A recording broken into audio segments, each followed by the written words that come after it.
Hey everyone, this is Alan over at Cobblers Plus. Today we're going to be working on getting these treated. These are actually eel skin boots by Dan Post, so they're in fairly rough shape if anybody's familiar with eel skin. It's supposed to be very shiny, but unfortunately the gentleman who owns these seems to have put in something on there.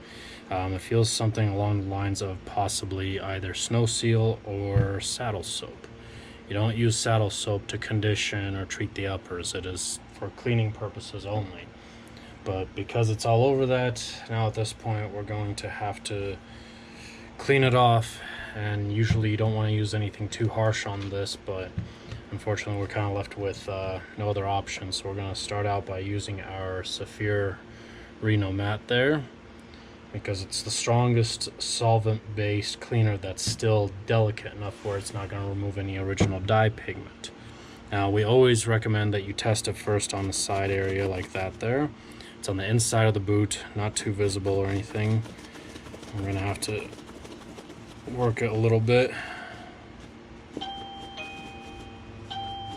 Alright. And you can see whatever that gunk is, it's coming off pretty alright. It's still very sticky, so I may have to go through a few treatments with this, but basically I'm just gonna have to go through everything and clean it up and scrub it, and this is not gonna be a fun one.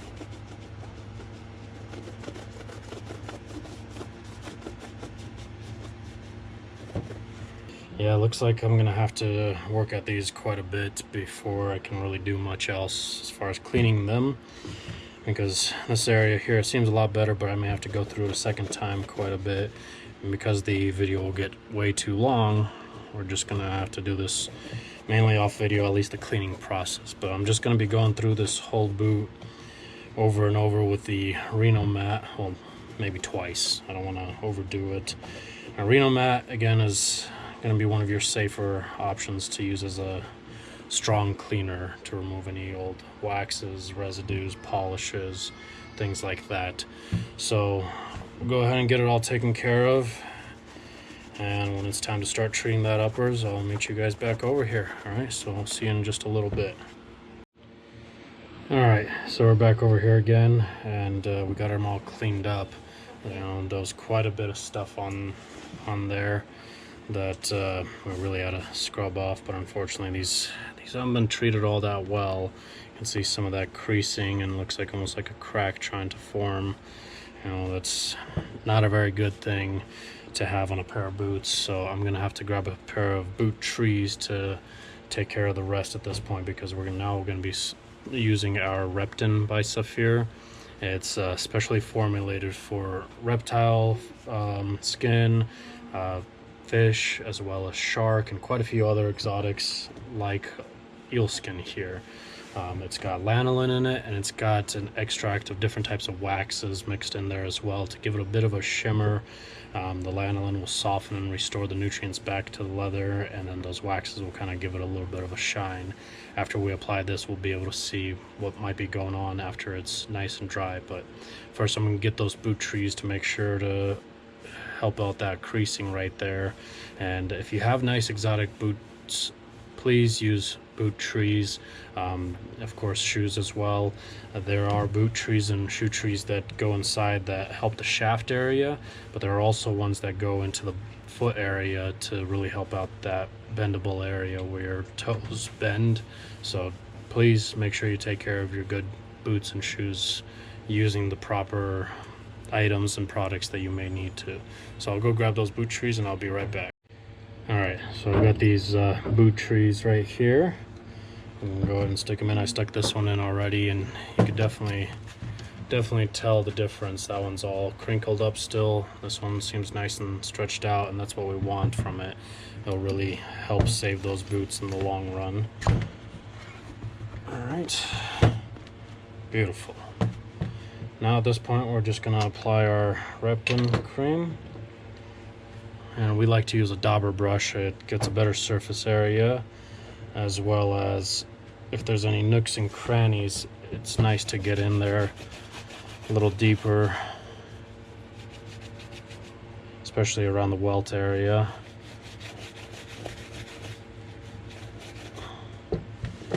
There's a piece of string sticking out here. Oops, just dropped my scissors. Make sure to clip that. Sometimes those strings, if they're sticking out, go ahead and clip them, just because you might accidentally catch it on something, and you know, once you catch it, it starts to pull. So make sure you take care of any loose strands. Also, you could use a lighter to burn them away, because most of the strands on the boots and shoes, they're nylon, so they tend to melt as well.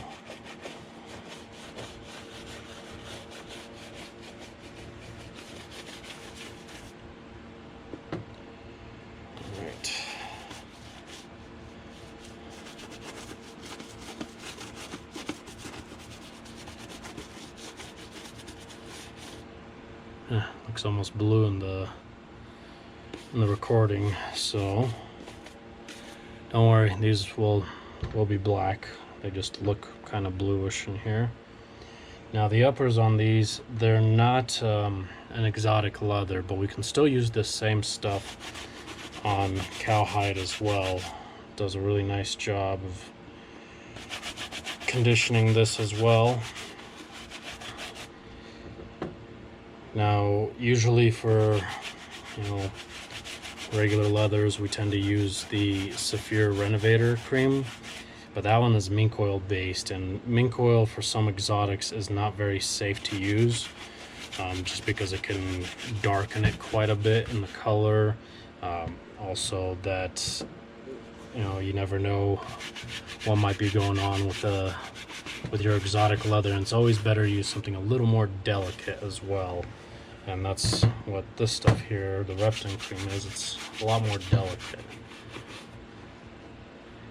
Now on some leathers, such as ostrich, and you get the tan color, that lighter tan, now the Renovating cream can still darken it. You know, if you're trying to avoid darkening the leather in any form of way, use the Saphir Delicate cream. It's a lot safer. It's not quite as strong of a conditioner as, say, the Renovating or especially the Renovating cream, but it'll be a lot safer to be able to use on such a light color like that.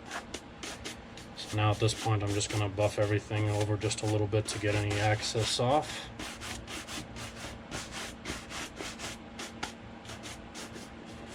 Okay.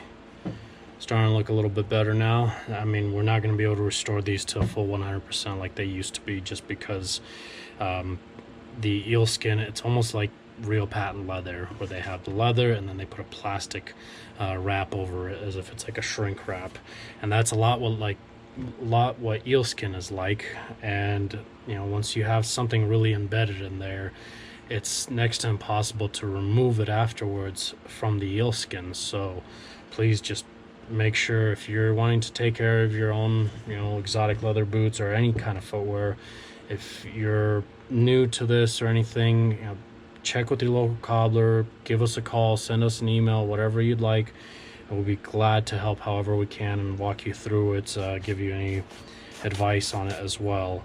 So we'll go ahead and let this one dry for just a little bit. We want to make sure those waxes, they harden just enough, which they will harden slightly, of course. They'll still be fairly flexible because it's a wax extract, and also allow that lanolin to really soak in nicely. All right, so we'll be back in just a little bit. I'm gonna do this one off camera for you as well. All right, so at this point, while everything's soaking in and drying, we're actually gonna go over here to our shine machine to touch up the welt. Now, in most cases, if you are doing this yourself, you'll actually use something else. Hang on. You'll actually be using what we recommend here is the Saphir Renovating Repair Cream. It's a highly pigmented cream that will work very well on your edges around these areas right there that are all beaten up, and you just apply it with your finger. But we're going to be applying a wax coat on our machine. We've got a nylon brush here that we'll be able to apply this harder wax with, called Yankee wax. Then we'll buff it up on our horsehair brush to bring out a little bit of a shine. So we'll go ahead and get started now.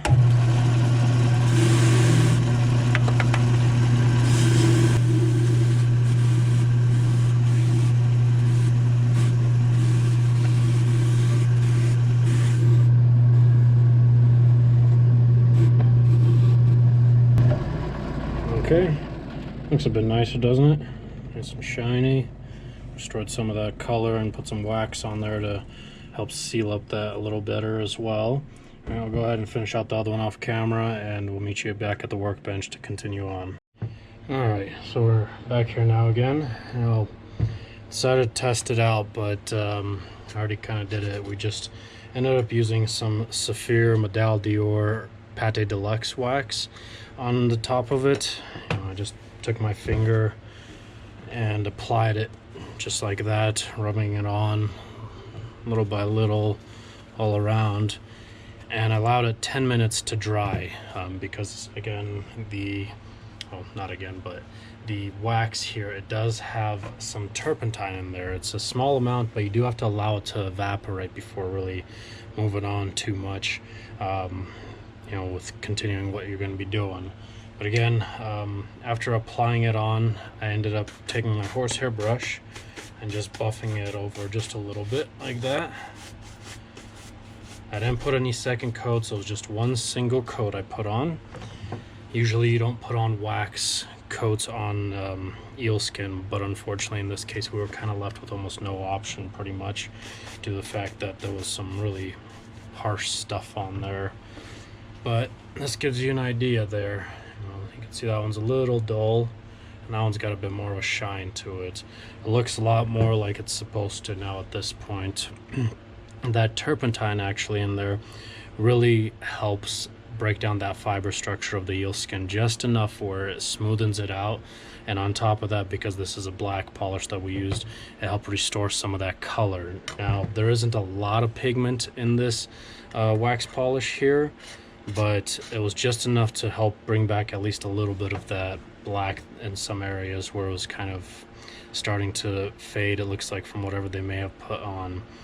But anyways, that's kind of the process. I'll go ahead and finish this one out here in just a second, but definitely looks a lot better. I mean, again, it's not at 100%. To really treat eel skin properly, you just have to make sure you're not putting on pretty much anything on. The eel skin usually is supposed to last for many years without needing any form of serious treatment. The only thing that I really recommend, like here in Colorado, we're such a dry state, would be just the Repton cream, because there isn't really a wax in here. It's a wax extract, and lanolin to really help bring back the nutrients to that upper. So just use what you're supposed to. Maybe once every 6 months to 12 months is what I would recommend on that. Anything more than that, unfortunately, you're just going to be kind of overdoing it. Again, this eel skin is really close to a patent leather, so you're putting over top of that eel skin, and it takes quite a bit of time to actually soak in nicely. But considering the damage that was done to it, we really had to try to work a little faster with trying to apply this on here to make sure that the turpentine solvent really evened everything out nicely. So again, thank you for watching. I hope you enjoyed the video. I hope to give you some ideas of how you should be treating and taking care of exotics. There again is a lot of different forms of exotics out there, so you have to be very careful with what you're using. If you have any questions or comments, please leave them down below. Otherwise, you can always email us, give us a call, or if you're local here in the Denver area, swing on by. If you're not local and you'd like us to work on your boots or shoes or any other leather goods, you're more than welcome to ship them in to us. Just go to our website, CobblersPlusCO, and follow the mail-in order instruction tab, and just fill out the form, ship them in, and we'll get them taken care of and shipped back to you. All right, thanks for watching. Please subscribe, and we'll see you next time.